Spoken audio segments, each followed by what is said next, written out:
popmuusika põhijärgnevus E-mollis.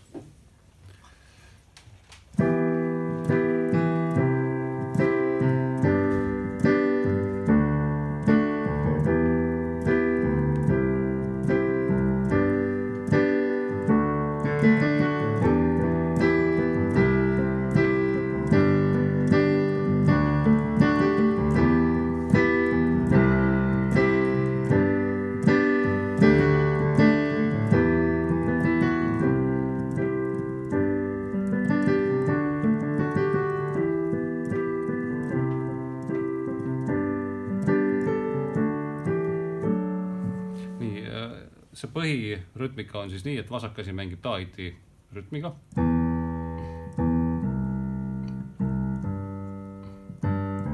Ja parem käsi lihtsalt tambib.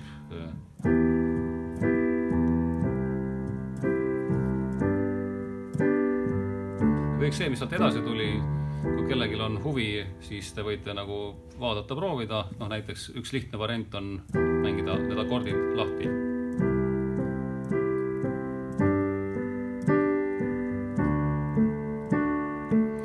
Ja nüüd nende akordi helide peal on tihtipeale võimalik teha selliseid väikseid nii-öelda nagu fille, ehk siis täidet. Ja kus periood saab läbi.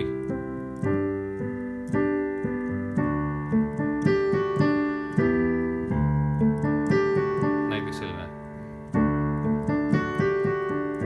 Et tegitate mingisuguse väikse tirempsi sinna ja neid saab panna võib-olla ka mujale, aga ütleme, fraaside lõpud on need head kohad.